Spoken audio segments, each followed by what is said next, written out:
Alrighty, here we go. Dave with Affordable Door and Gate.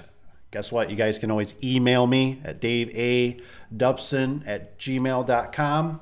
I put it in the description below. So today, I'm just sitting here cozied up by the fire, and I'm thinking about you guys. And I wanted to tell you this story about how you're not alone, or sometimes how you're going through the business, or sometimes you remember when you almost died. Scrolling through the pictures, you see the picture that we're looking at here. I want to give you a little scenario on this. I was desperate. I was broke. I was hungry. And I remember I was subbing this job out. Now, mind you, this was all redone by the Amish. This was actually a pole barn. And there's actually a basement below that scissor lift right now. It's probably about 8 foot.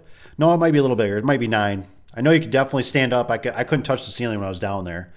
So when I'd reach, and I can reach about 7 plus, and there was about a foot or two. So like I said, 8, 9 foot tall ceilings down there. Now, mind you, I only had a service van, right? 2-wheel drive service van. That's all I had at the time. And I remember this guy that I was hiring, so I'm trying to get all this material out there. I don't remember how I got the door. I'm pretty sure what I did is I hauled the door out there with the van separately. For whatever reason, it probably sticking out too far and I couldn't pull the scissor lift. And obviously that's a rental. That's where we used to rent our scissor lift from a lot. We didn't own one at the time. So I get out there, right? And I got this guy that's going to come at, 8, 9 o'clock in the morning. He's going to start installing this door for me.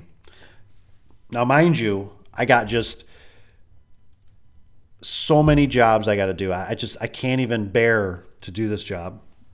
I know the back hangs. Look at the back hangs. If you can see the ceiling basically is almost vertical. I mean, it's got roof pitch to it, but it's pretty big. It's whatever, 12.6 or something. I mean, it's huge. And I'm thinking, oh my gosh, I got to kick off of this. I got to get this door stacked. I got to get this done for them. They want it secured. A nightmare. So I get up bright and early. Now, mind you, I didn't realize we got a big winter storm coming in. So it snowed all night, and you can see by the scissor lift being covered. I get out there, and I can't, this thing's like an old barn. I can't back up in this thing. I'm doing everything I can to back up in this thing. I do not want to drive in this barn. Now, if you look at how the van's placed, this is where I pulled this van. This is a wood floor. These are planks. I don't even know if this floor can hold me with a scissor lift. Now, mind you, this is like 4, 6 o'clock in the morning. There's nobody around. There's an abandoned field. There's an old dilapidated house next to this barn. Talk about being scared. I was so scared that I was going to blow through that floor. And if I would have blown through that floor, you know how embarrassing, or if I could have got killed. And I tell you these stories because I tell you, it's rough. It's rough. I would have never known this getting into the business, that these were the sacrifices, these super early mornings, not being able to, I can't control the weather. I set a time, I set a date, I got a guy there. The guy could only be there probably on a Saturday, let's say, because he works a normal job. So work was low. It's hard to find workers, and especially ones that know what they're doing. And that's what really stinks about the industry is it's hard to find guys that do good jobs, good quality jobs. So I made it in there. And man, I tell you what, that floor creaked, and it didn't crack, but it creaked a lot when I pulled up in there. And I had to give that van, I had to put it down to the kitchen to make it up the hill that's behind it that I pulled in. And then to sit there and shimmy this thing around, once I got in there, and just imagine, just not having no traction. You're trying to back it up. The trailer's going sideways. You're on a ramp that's only, 9, 10 feet wide, that if you go off the side, it's gonna dump. It's gonna dump over the side. You're gonna dump this scissor lift that you don't own, that you're renting, that you basically can't afford to replace, and you're doing this all to make that $5,000, whatever it is, man. Oh, that was a scary time, man. I told myself I was one of those jobs I looked at and I should have probably called it off. I said I should have told the customer, I'm sorry, we're not going to get your door installed. It's not going to happen. It's too risky. There's just too much going on. And I don't remember why. I don't know if it's because I had to drop off my tools. So he had tools because I was kind of getting like the excuses. So I had to get everything set up right. Everything so it was perfect, right? The doors here, the angles here, the tracks here, the hardware's here. And sometimes these are those moments where like your wife's not going to understand it. Your kids aren't going to understand it. Business partners might not understand it. You know, nobody understands it because you're the only one there. Everybody else right now in this picture, everybody's sleeping in my family. Everybody I know is probably sleeping. They may be playing on their phone, a couple of them out there. But they're sleeping. And here I am where nobody knows where I'm at. Nobody has my address. You know, I'm out here. I'm a lone wolf. You know what I mean? I'm trying to get this job set up for this guy so he can just slam dunk this thing. And what a nightmare. I couldn't back up. And I don't remember, like I said, I could have drove the van because that's had all the tools in it. I believe I had a 4-wheel drive truck at the time. There just must have been a reason. I didn't want to switch tools over or something like that. And that's another thing. You know, if you don't drive, which for the most time for us, the cost doesn't make the sense to drive a 4-wheel drive or a full-size truck. It's too much gas. They can't haul the things. They can't keep things out of the weather. It's too much. It's too hard on your body. The vans are the way to go. They really are.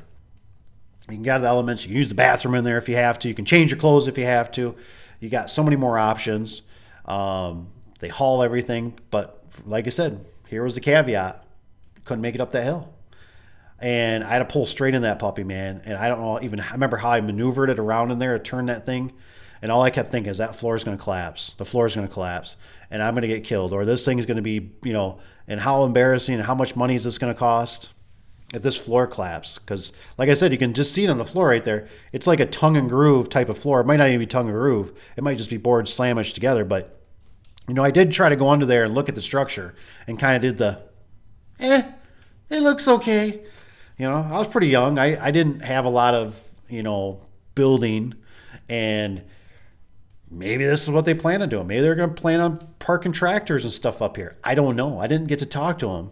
It was for the Amish, and the Amish just say, hey, it's done. We need it done. Get it done. Go do it. Blah, blah, blah, blah, blah. Probably could have done it off a ladder if it was 2 guys. But like I said, that day, we didn't have 2 guys. I had to already go do another service call. I got this guy. And so sometimes there's a lot of pain you can go through in the garage door industry. There's a lot of things that can go wrong. And this was one of them that it went wrong in a heartbeat. And I had no other option. I didn't know what else to do. I tried finding boards around there to get up that stinking ramp. I just kept getting stuck. I kept jackknifing.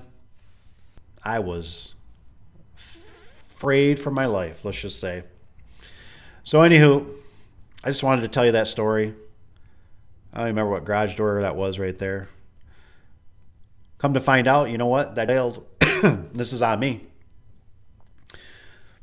The garage door, for whatever reason, I can't remember if it had the wrong springs or I ended up making them work.